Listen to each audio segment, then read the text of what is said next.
when I don't have the family that I did, it's like this organization stepped in and gave me not just the courage to speak out on issues concerning our children, but people that love me and care about me. Moms for Liberty really worked miracles.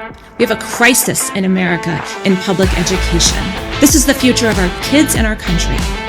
You are joyful warriors. And we are just getting started. Hello, welcome to the Fire of Liberty podcast brought to you by Moms for Liberty. This podcast, this show, focuses on the moms and the dads, the activists on the front lines of this culture war we're having in America, this war for the hearts and minds of our children. And we like to bring them here to Florida, put them out in front of you, let them share their stories, the heartbreak, the success, the wins that they've had. But mostly, they are just holding up the torch with their voice, with their message, with their action, and they are leading the way. And so I think it's important to showcase their stories. And today with us, we have Lindsey Beckham from Madison County, Mississippi. We like to call her our MAHA mom, and we're going to hear a little bit about her story today. So welcome to Florida, Lindsey. Yes, thank you so much for having me. I'm having a great time, and y'all have done an amazing job with the podcast studio. It looks amazing in here, Tina. Well, all that credit goes to Lisa and Amy here in our office. For those that don't know, we had the idea about a month ago to do a show and a podcast. And of course, I announced it. We're going to do a podcast. And of course, they said, where? And I said, I don't know, the conference room. Here's a little backstory. This was our conference room. We had a conference table in here and chairs. And Is this where I used to see you on staff meetings? Yeah, you're right in here. This was our conference room. It looks very different. And so the three of us came in here and I was like, let's just move it to the other side of the room. And then we'll have half a conference room and we'll have a studio. And we went to pick up the table and it disintegrated in our hand. Like the bottom fell off. It was particle board because it was given to us. All the furniture in our office was all donated to Moms for Liberty. And so we said, well, I guess we don't have a conference room anymore. And so this was what the space was meant for. Yeah, they went to work. Husband came in and painted the wall, and Home Goods supplied. They went Home Goods shopping and supplied all the furniture. Well, it looks wonderful. It looks amazing. Thanks for being here with us. Yes, thank you for having me. You have a fascinating story that you've shared a few times, but I'm not sure that all of our members and our followers are familiar with you. And you're a remarkably strong woman. But I want everyone to hear your story. So I'd like to start, put us in the Wayback Machine and go back to 2015, about 10 years ago, before any of your activism, before all of our lives changed dramatically in America. Yeah. Just tell me, what did your life look like 10 years ago? 10 years ago, I had two daughters. I had a 5-year-old, a 7-year-old. I was married, and just recently had found out I was pregnant with twins. And, my day consisted of, taking care of kids. I worked in the healthcare field. I'm an x-ray tech by trade, but I worked in a clinic setting in Madison, Mississippi, and kind of did everything nurses do in that kind of clinic setting. So it was a day of taking care of patients and taking care of kids, and I had a great church family, and it was just kind of, living my life the way that most people my age would be living their life at that time, and not knowing what all was to come. Were you politically active? No, not at all. Did you vote?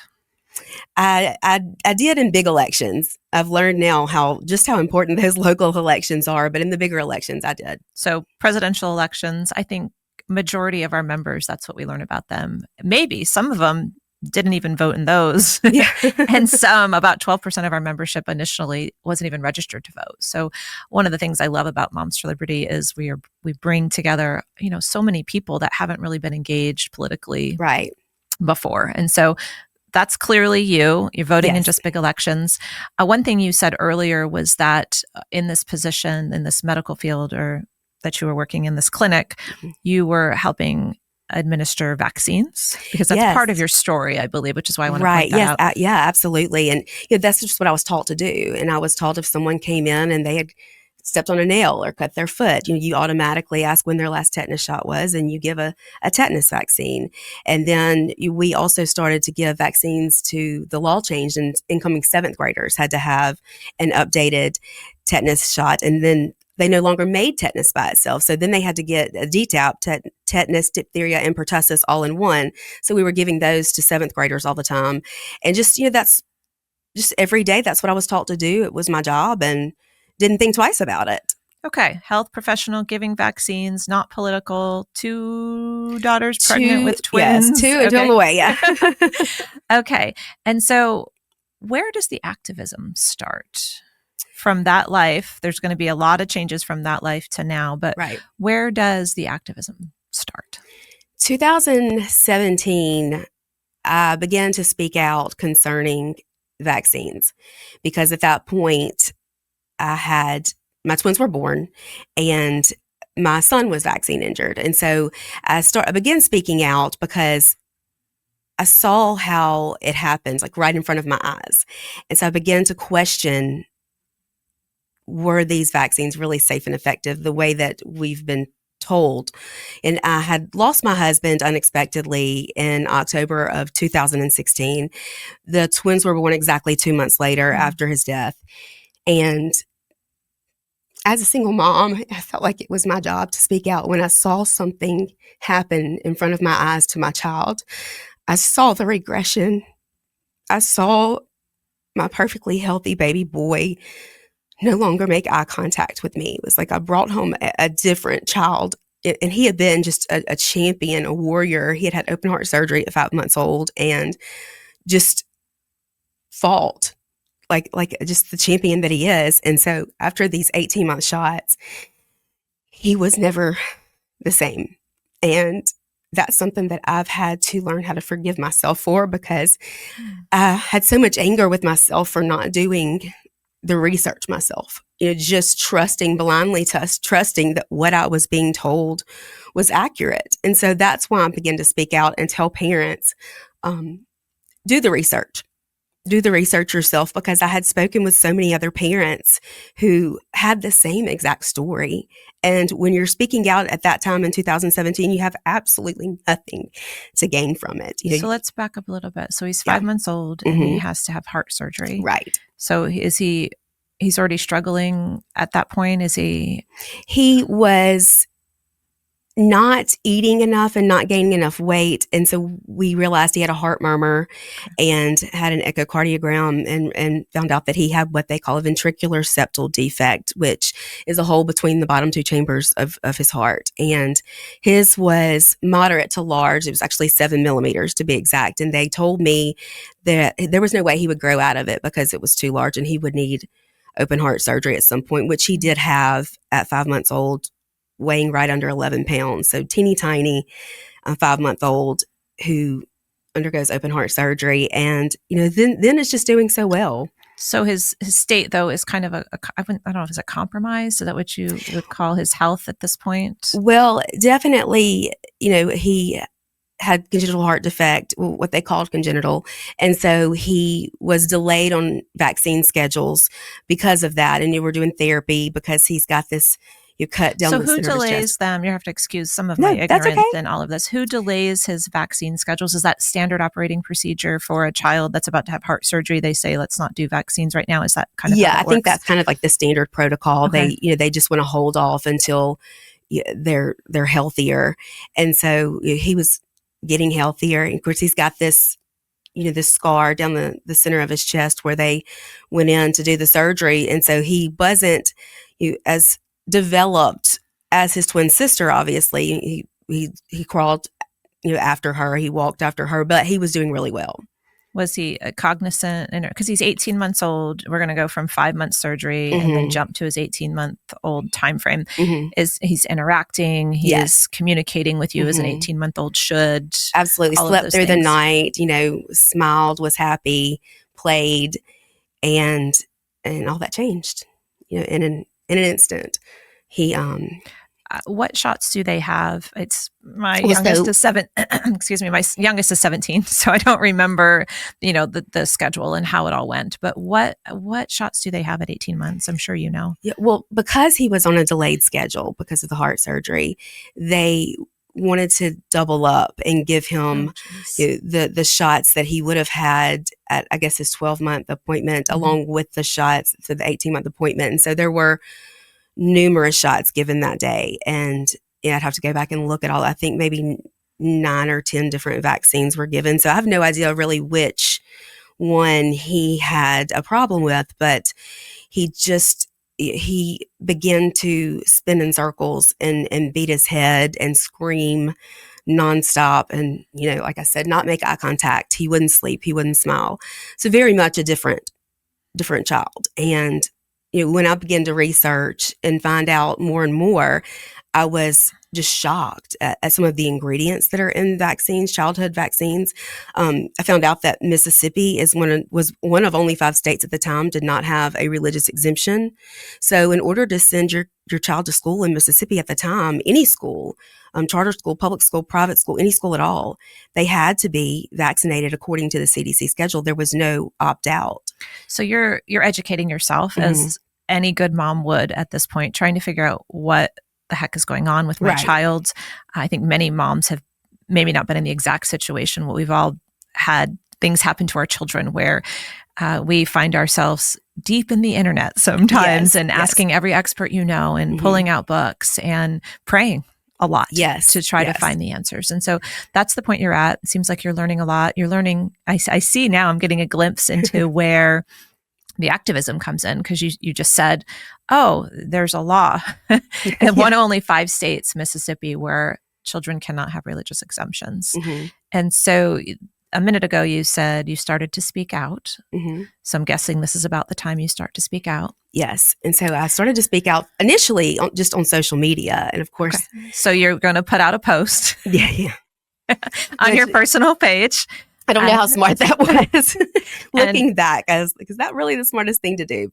Were you like hellfire and brimstone post, or were you just like, oh, there's a problem here? What did that? Do you remember what the initial post was? Well, I remember like telling Creed's story or saying, I think we need to be more concerned and do more research, and kind of urging parents. Okay, that's not offensive. It shouldn't be, but this is 2017, and at that time, it was unheard of. Yeah, everybody was still really bashing Jenny McCarthy back then, I think, for all of the things she was saying. Like, how dare you? You should be put to death. Like, your children should be taken. You're crazy. And what I found was a group in Mississippi called Mississippi Parents for Vaccine Rights. And Lindy McGee, Mary J. Perry, Cheryl Peoples, those women had been in this fight for years already, and were so passionate about this cause. And so I started to work more closely with them and really kind of learn what we needed to do to change this in Mississippi. And so I would go to the Capitol, and we would hold rallies, and we would talk to legislators, and that's when I became political. And this is all around the religious exemption. Yes. So you're not trying to ban vaccines across the country, none of these things, but your child, his special needs now. Right. It's very clear that you're not maybe exactly sure, but there's a correlation between his 18-month visit and his state now. And so you do not want to give him more vaccines just to get him to be able to go to school. Yes. You're a mom of how many now? 5. You have 5 children. Your husband has passed away. So you're a single mom of 5. When people say, well, you should just homeschool, you're like, it's so much easier said than done, right? Right. You have to provide for your family in some fashion. You're a single mom of 5, and you have a special needs child, and you need them to go to school. Right. And I just, especially now with Creed, he is on the spectrum, he's high functioning, but he needs interaction and special needs teachers who are trained to work with his needs.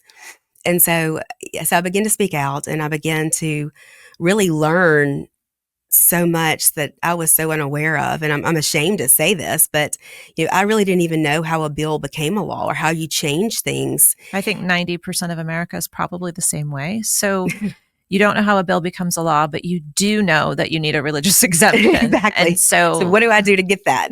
Any good mom is now going to take the time to figure out how a bill becomes a law. Right. And so, a lot of people come to Moms for Liberty have no idea how a bill becomes a law. So you're not unique. Don't feel bad about that at all. Yeah. I guess I didn't watch enough Schoolhouse Rock as a kid. I'm a bill on Capitol Hill. I'm not going to sing for you guys because it's pretty bad. Okay, so when do you start learning about how the bill becomes a law? Is it this the first Yes, organization? yes. They Mississippi start Parents teaching for you some Vaccine things? Rights, yes. And so they have been advocating at our legislative level, like I said, for years, getting nowhere. And so I kind of jumped on that train and talking to legislators, finding out, just the process. Once a bill is dropped by a legislator, it has to go to a committee. And I was telling you, in Mississippi, they don't just let people come speak in committee meetings. Oh my gosh, I want you to slow down and say that again, because that shocked me. We were just talking about it before the show. Mm-hmm. I said, what's it like to speak in committee hearings about these issues? How did that go for you in Mississippi? And you said, I said, we're not allowed to do that there. I don't understand that. I did not know that was a thing. We have videos of our moms all across the country speaking at hearings on issues that they're concerned about. But in Mississippi, there's no outlet for public comments and hearings on their issues. None. How do you communicate with your legislators? You have to email them, or if you are able to find out their phone number, you'll be able to call them. But once a bill is dropped in the legislature that we supported, we would initially see which committee it would go to, and then begin to call those committee members and send out action alerts to other members of the group, Mississippi Parents for Vaccine Rights, and let everybody know, hey, this is the deadline for the bill to come out of this committee. We need to be calling all of these legislators. So you can't sign up to speak anywhere. You could probably hold a rally outside. And you can email them, which is always helpful, but you don't know if it's being received, if it's being open, if you're being heard. Right. You can call, and when you call, what do you get? A switchboard operator? We've left so many voicemails. Yeah.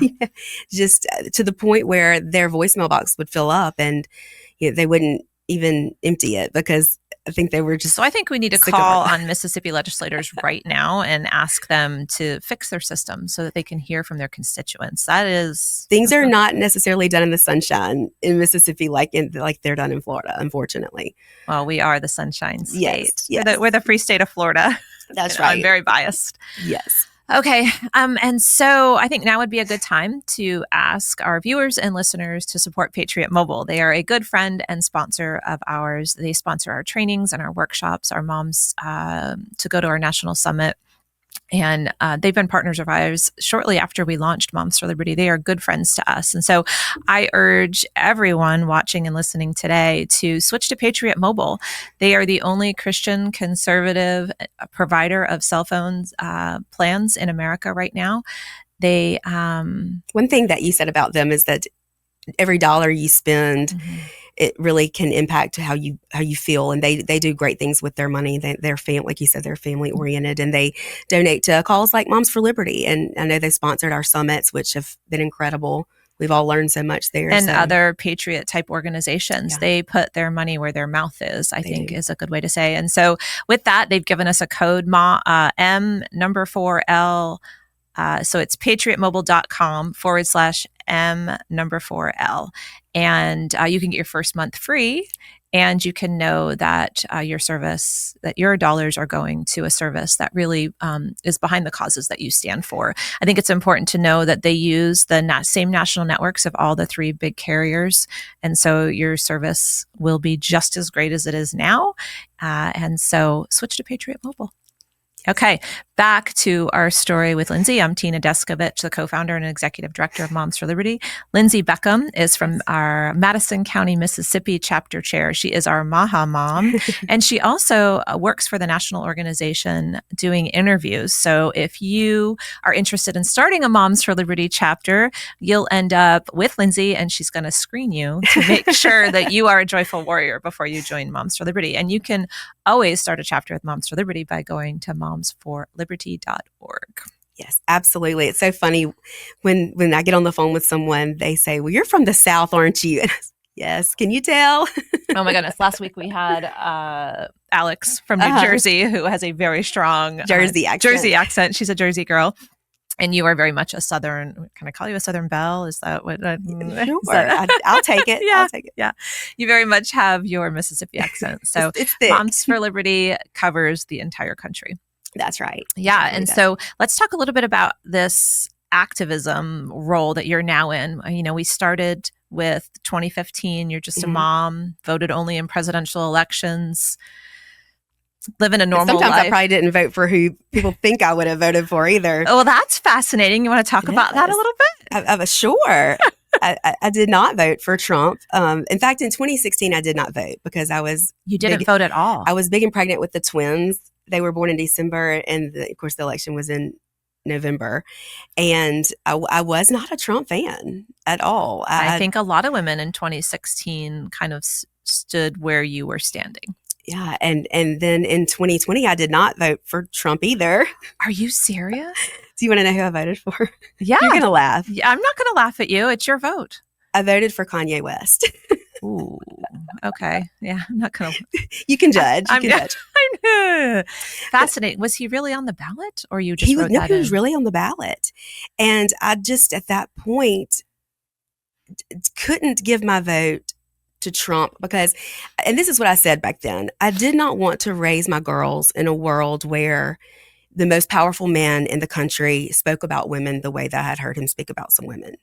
And I couldn't get over that. Like, I just wanted to have a good role model as president. And of course, Kanye West is not that, but yeah, I'm seeing the, it was your throwaway vote. It was my throwaway vote, but to still vote, wanted to still vote, but that's so who did you vote with. for in 2016? And I didn't vote in 2016. Okay, great. Because I was so big and pregnant that I was like, I could not go stand in that line. And before 2016, I mean, since you're sharing all here on who you voted for, we want to go back to the Obama days where you. I did not vote for Obama. Okay, all right, this is fascinating. I love digging into these. I was in a training in Ohio with a bunch of our chapter chairs a couple of years ago, and a fourth or more of our chapter leaders had voted for Obama previously. And really? And now that really doesn't surprise me. Mm-hmm. And do you know why I think he was so powerful is because he was a voice of change and hope. And he was such a good, powerful speaker and promoting that hope for people. And of course, that's what I felt like Trump stood for in this election. And even though DeSantis was my pick, I was kind of leading Mamas for DeSantis in Mississippi. But once Trump became the nominee, it was like, I must vote with who is going to help my children in their futures. And has he stood with moms and dads like nothing I've ever seen? He really has embraced all of our platform and mission statement. He's surrounded by people that are members of Moms for Liberty. And, I spoke at a Trump rally in Arizona during the campaign. Mm-hmm. And I just, before I spoke, I just went to his platform on his website and I said, oh, this is ours. This is ours. This is ours. This is ours.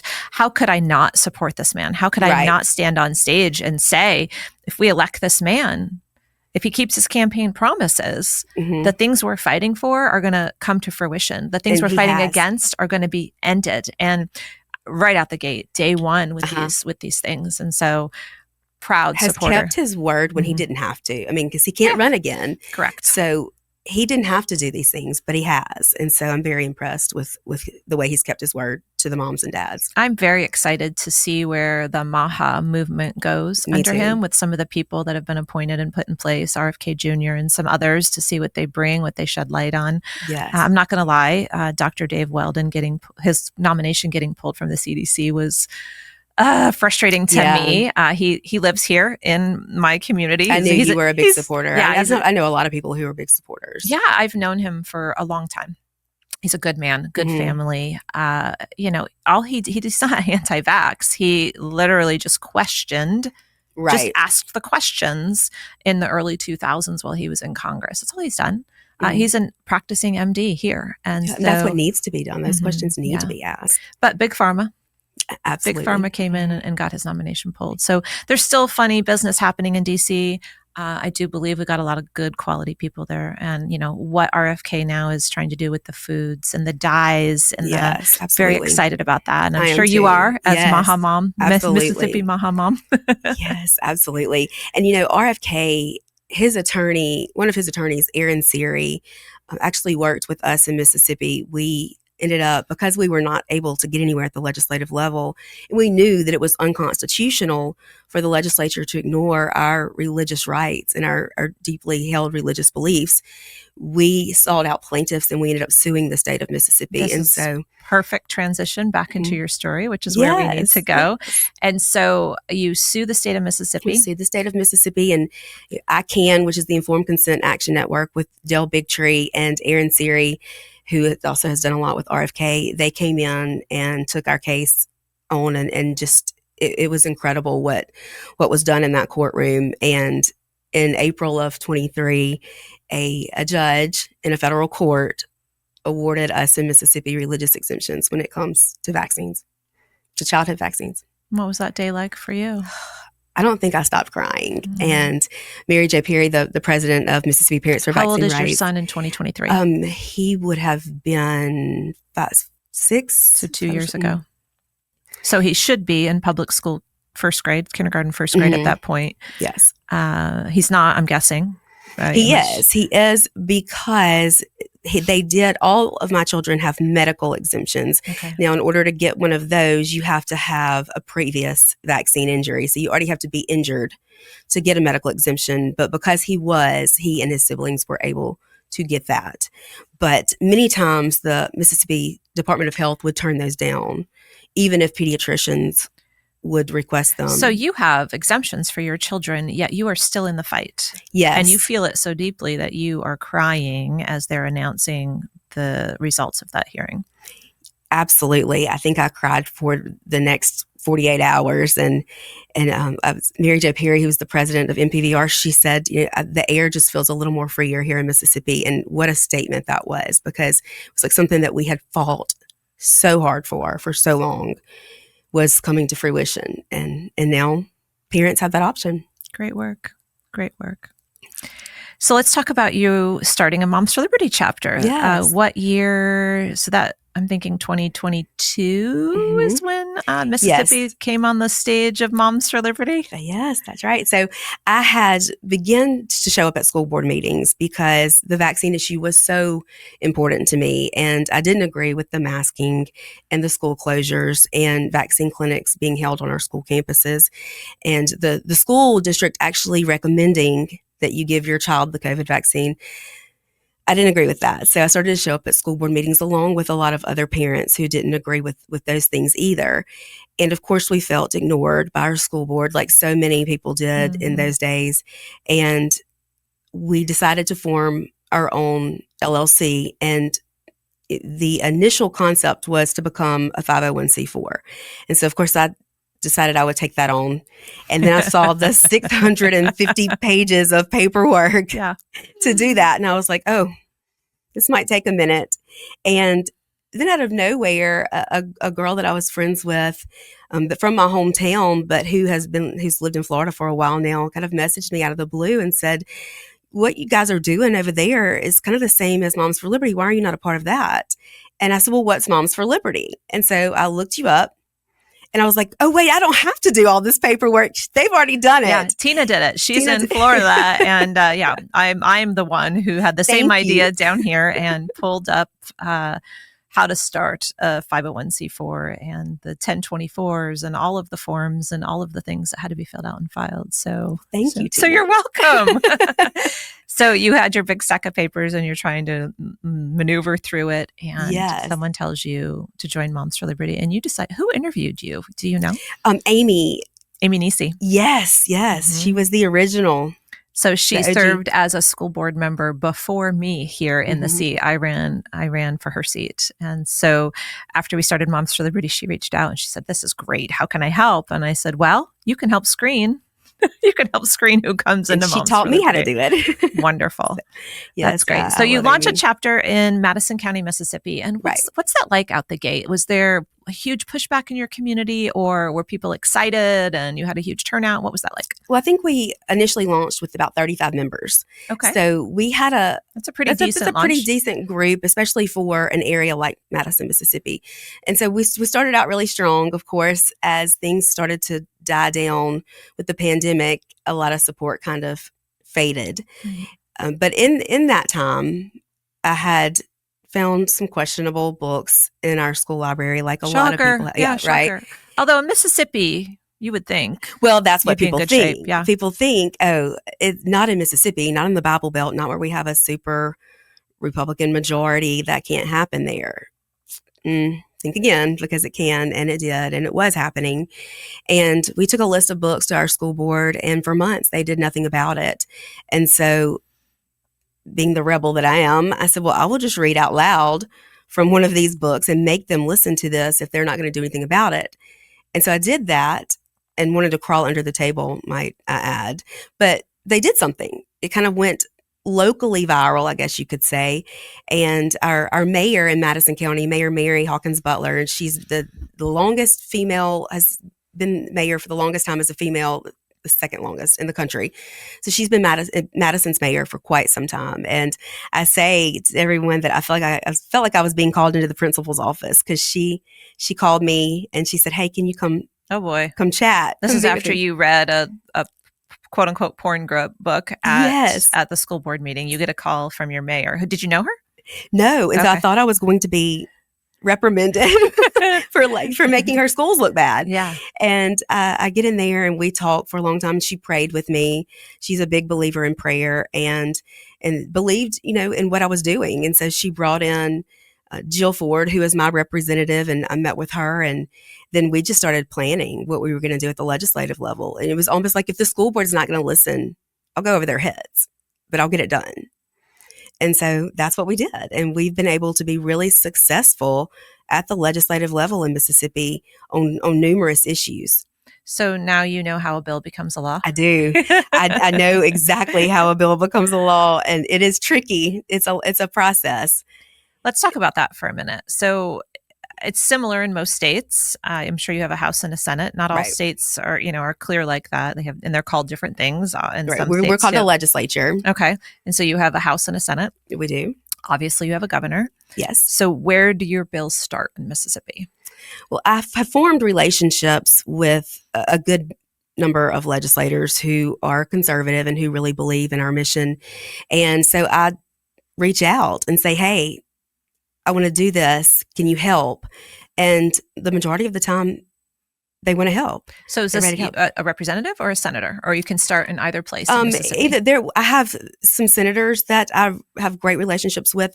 Really more the House members I feel like I'm closer with and have formed They're always better more relationships. approachable. The House, It even seems like they are. Congress is way more approachable than the Senate in the United States situation. So it makes sense. Yes. And so also we have a group in Mississippi called the Mississippi Advocacy Group, and Leslie Davis heads that. And she's also our vice chair of our GOP there. And so forming a relationship with her, she's kind of working on some of the same issues with her group and the same issues Moms for Liberty is wanting to work on. So we were able to get a bill passed that would stop any transitioning or gender affirming care for anyone under the age of 18 in the state of Mississippi, which oddly enough, they had just opened a clinic and had hired a top surgeon and a bottom surgeon to come in. And once we passed this bill, they hit the road and ran. So they were after kids. I mean, they were there. This clinic was coming just for kids. And we found out that around that same time, they stopped allowing parents to get their children's medical records. You had to, the child had to sign, if they were 12 or older, the child had to sign to give parents permission to get their medical records. That's happening in many, many states. In southern states, I think North Carolina is the same way.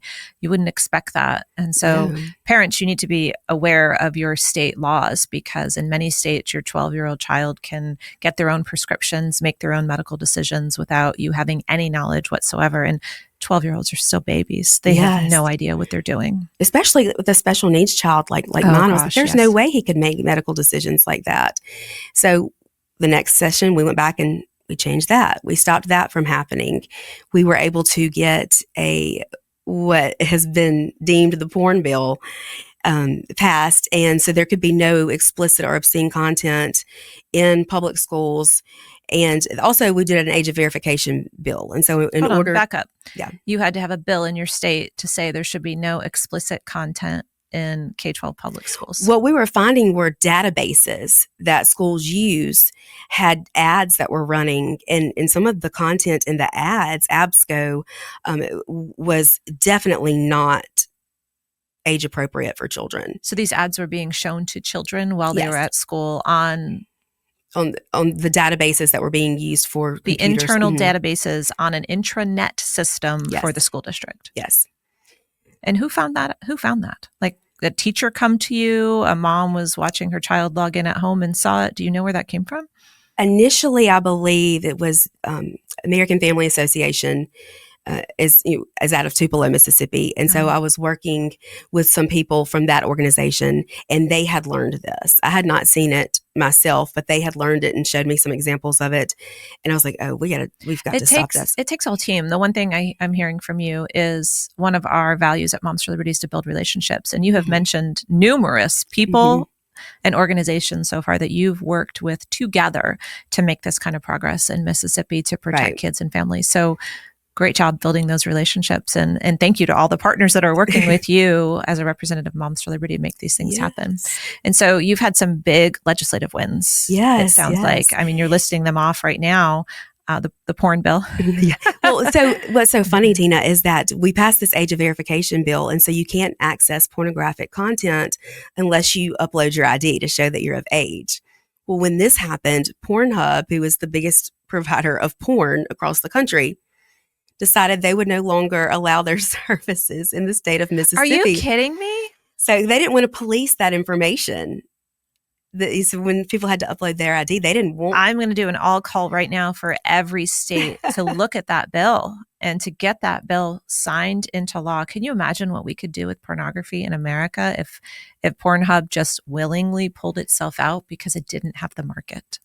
Absolutely. And so I try not to use the words pull out, because Pornhub pulled out of Mississippi. And I said, maybe I shouldn't say it like that. Did I just say that? Yes. I was trying not to use those words, but I was like, if Tina did it, I won't have to put $1 in the jar. Oh, yeah. For those that don't know, we have a swear jar here in the office. And I even have a virtual swear jar in my Venmo account that we brought some dollar bills just in case I We needed have a few employees that are on social media. And it's funny because when they swear on social, they'll tag me and say $1 to Tina's Venmo. So it's building up. I don't know what we're going to do with that money, but to pull out is not a swear word. So you're good to go. We don't need $1 for that. But we are glad that they have left, run away, whatever, put their tail between their whatever you want to say. Gone. They are gone. And my kids actually got to go with me to the Capitol for the bill signing and stand with our governor as he signed that into law. And so that was super special for the kids to be there. And all you were doing with that bill is protecting children. Yes. You just putting an age verification. You must be 18 if you would like to view porn, and Absolutely. you have to prove that you're 18. That's right. There's nothing extreme or crazy about that. Did you get any other pushback? Did the crazies come out on this one? There was a little pushback, adults saying I shouldn't have to upload my ID. It's nobody's business what I'm looking at. Privacy, that makes sense. Yeah, and I mean, I see that point. But again, if we didn't have this culture problem in America where our children are being targeted and over-sexualized, it wouldn't be an issue. Yeah. But we do, unfortunately. And so we have to do what we can to protect them. Amazing. And so you just said, I don't want to skip over the fact that you're standing with the governor for bill signings now. You've gone from mom who barely voted and voted for. I know, we don't even have to say that threw again. away a vote. I'm not even going to go back there. Maybe we'll clip that in the recap of the show. To a mom standing with her governor multiple times, I believe, on multiple bills. Bills. And one of our bills, I had no idea, but I look up and Matt Walsh had walked out because he wanted to be there for the bills. I think he was going to every state's bill signing that passed this bill that stops the gender affirming care for minors. And I was like, where did he come from? No idea. No one told us that he was going to be there. So I was there with some of our friends from Alliance Defending Freedom. Of course, we love them, and they've helped out. Yeah. They've done a tremendous job of helping in Mississippi try and get things done. One thing we haven't been able to do is get a parental bill of rights, which seems crazy. Well, that's fascinating. That's a big cause of Moms for Liberty. And so whatever we can do to help and support you, Yes. to make that happen in Mississippi. We would like to see one, obviously, in every all state. 50 states. And just a little teaser for those that are watching, June 1st is 100 years of parental rights being recognized by the Supreme Court in the United States of America. And so we're going to be launching a lot of exciting things for the month of June this year. What a great month to do it. Yeah. Yep. You and I both know what June usually is, but for us, June is going to be, celebrating 100 years of parental rights. And we've got a lot of big and exciting things coming up. So I hope everybody stays tuned for that. What so many people don't understand, Tina, is that the Constitution and our founding fathers didn't give us our parental rights. The government didn't give us our rights. And so therefore they cannot take our rights from us. It sure is nice when they solidify them in rulings and in the Constitution, but you're 100% right, especially the right to raise your children. It is fundamental. It is from God. And so the government cannot take that away. That's right. But it is nice when you can stand there for a bill signing or when the government or courts take the right side, the rule on the right side. Yeah. So, okay, so you've gone and you are now an official warrior. You've got a great Moms for Liberty chapter. You're building relationships with the mayor and now obviously the governor, and Matt Walsh shows up. And so you're kind of a big deal. Well, it seems people are listening to what I'm saying somewhat, which is kind of shock. Yeah, just a mom. Just a mom. And walking down the halls of the Capitol building and having legislators speak to me and know my name when I don't even know who they are. And I'm thinking, how did this happen? Because you have courage, and you have more courage than most of those legislators. I hate to say it, but I've been around a lot of them the last 5 years. And often they're not very courageous. Sometimes they just need some help and support to be courageous. And I think you have probably helped them do that. Well, we did a big thing in the Senate, and we had the Mississippi Department of Education had hired a new superintendent for the state, and they did it behind closed doors. They wouldn't let the public be there. Again, no sunshine in Mississippi. No, no sunshine in Mississippi. None at all. Sounds like a song. It should be. Mm-hmm. Maybe we should write one. But his social media had been stripped. He'd been wiped clean. So we knew, okay, something's up. And in Mississippi, in order for someone to remain the superintendent, it must be confirmed by the Senate. And so we started on our senators and said, hey, this is not the right pick. We found out that he had been very pro shutting schools down, very pro critical race theory in schools. And we were not wanting that for our schools in Mississippi. And so after having those conversations with our senators, they voted not to confirm him, which never happens. That's amazing. Congratulations. Another big win. Yes. Getting involved everywhere that you need to get involved. It's fantastic. Yes. So tell me a little bit about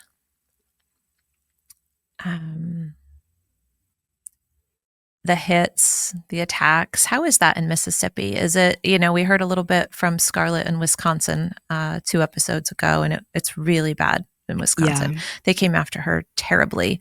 Alex in New Jersey from episode 2, surprisingly, Blue New Jersey hasn't had as hard of a time. I mean, heck, she was swatted 3 weeks ago, but as far as her community attacking her community rallies around her, how is it in Madison, Mississippi? I don't see nearly the hate that a lot of our chapter chairs do. And that's something I tell people when I have interview calls with new potential chapter chairs is that I'm not going to sugarcoat it. Like things happen, and there are some mean people, and there are some people whose mission is to take us down and destroy us, and they will do whatever they can to succeed in that. But I have got to say, in Mississippi, I see more support than anything, thankfully, because that's scary. Being a single mom, I can't imagine being attacked and targeted the way some of our chapter chairs have. And so, do you ever feel alone? And is it a hard road for you? I don't really have a lot of family. My mom is still alive. She's lives about 45 minutes from me, and she takes care of my grandmother. But my only sibling actually was murdered in 2009. We were 7 years apart, born on the same day, 7 years apart. And she died shortly after my first child was born. And then, of course, my husband passed in 2016. And a year and a half later, my dad, who just daddy's girl, he also passed away. And so he had kind of stepped in and taken the role with my girls as, the male figure, the father figure in their life. And so, and then I think it was like 6 months later, my grandfather passed away. So, it had been just like one after another loss. And so Moms for Liberty has provided me with people who are like family, who are truly family to me. I mean, they're the people that are there when days are hard, when I do feel alone. There are the ones who, and I told you the story that at one point, some bills had come in and I just was expressing to them how I didn't know how I was going to pay those bills. And they rallied, and the next day I got a Venmo of $1,500 just that showed up out of nowhere because of the friendships that I've made. And it's so funny because you've got Rebecca in California, and we connect so well. She works with me on the interview team, and she's got a special needs daughter, Ella, and it was her birthday this week. So happy birthday, Ella. And she's got a husband who goes out and puts his life on the line every day to protect his community. And then you've got Jamie in Virginia, who is a photographer, and she lost a dad at a young age and a daddy's girl as well. So we've connected over that. And photographer is the perfect job for her, because if I could see the world through Jamie's eyes, the lens that she just sees everything in such a beautiful light. And then there's Kit in Maryland, and she just lost her grandmother on Mother's Day. And she's also a mom of 5, and she's gone through some terrible persecution. And then we got Jen in Iowa, and Jen, and she's just the ultimate example of what anyone would want their best friend to be. And she will sing some 90s rap music at the top of her lungs and know every word, but in the next breath, she's sending me sermons, and she's not going to stop until I have listened to that sermon she sends me.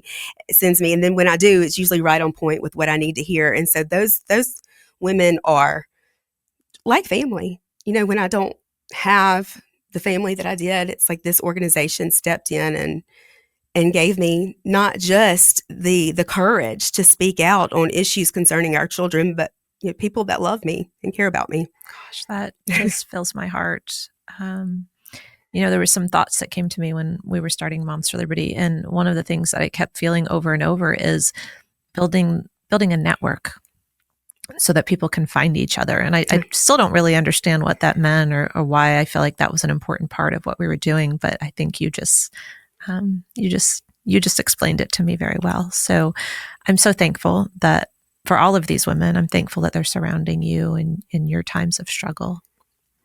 When you need it. I couldn't ask for better friends in the whole world.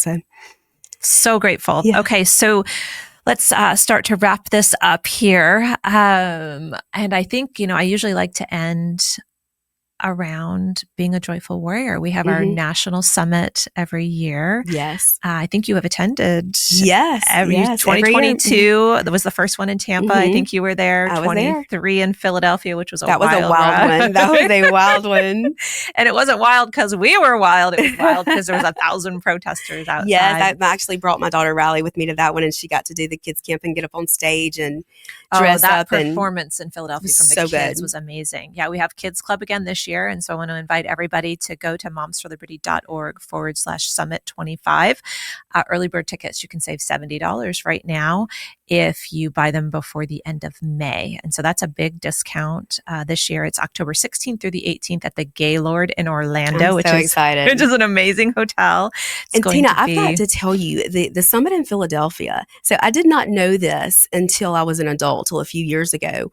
But my great grandfather, like 9 times removed, I don't know how you say that, times 9, was actually a signer of the Declaration of Independence and one of our founding fathers. It was Thomas Nelson Jr. Oh my goodness. And he's from Virginia. And so it was so incredible to have Tim Barton there, and he had documents and was able to show me and talk to me about Thomas Nelson Jr. and his relationship. He was great friends with George Washington. Are you serious? He married Thomas Jefferson's third cousin, Elizabeth. You're a patriot through and through. Liberty runs through my blood. Yes. It's like, it makes sense now.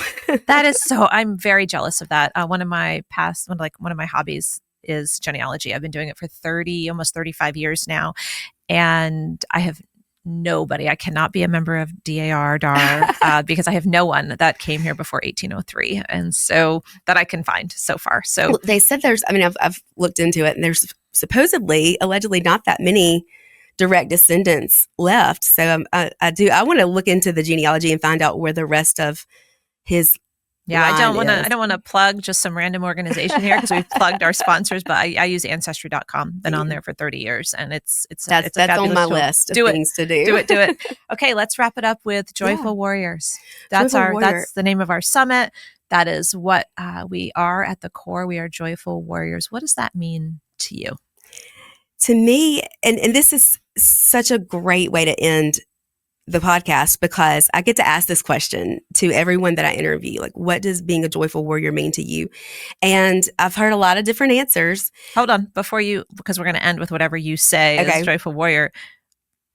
What's maybe the worst and the best, or just worst or just best? Does one come to mind of someone that's answered before in these interviews, that somebody that's nailed it, or one that you've been like, you're not getting through to Moms for Liberty? There was one who told me that she grew up in a cult, and the joyful warrior reminded her of her cult beginnings and how, I guess, things were pushed on her. Oh. But she also told me we get our rights from the father and mother bear of the forest. Whoa, you've had some interesting. We've never talked about your interviews and the ones that don't make it through, but I'm assuming maybe that was one that didn't make it through. Yeah, to didn't quite get the stamp of approval on that one. There's a running joke in the chapter chair support team that I get the crazies. It's like must be a sign on my head that says, if you're crazy, go find Lindsey. Come find me.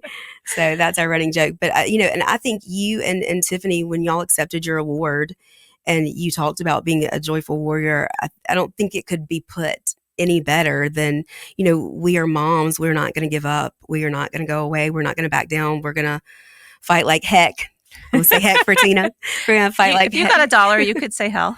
We're going to fight like hell for our children, but we're going to do it with a smile on our faces because our children are watching us. And it is a privilege and an honor to be able to fight in this country for the future of our children. I think that wraps it up perfectly. Yes. Thank you so much for coming to Florida, spending this time with us, for being a warrior in Mississippi and all across America with Moms for Liberty. I ask you guys to give us a follow. We're on all the podcast outlets now. This show is actually getting a lot of exposure with just our 3 episodes. So we are on YouTube, we're on Rumble, we're on iHeart, we're on Apple, we're on Spotify, you name it, you can find us there. And obviously we're live on all the socials. So next week, we are excited for our next guest, who will be from Alabama. So another Emily. Southern. Is Emily? Shh. Oh. Oops, sorry. Did I just? Yeah. You just leaked next week. Well, Emily and I, we're so close in Mississippi and Alabama, and we both kind of feel like we have been the backbone of Moms for Liberty in our state. So yeah, for sure. We talk a good bit. So yes, Emily will be next week, and we're looking forward to chatting with Emily. So thank you for joining us today. Thank you for listening to this wonderful story of this great warrior, Lindsey.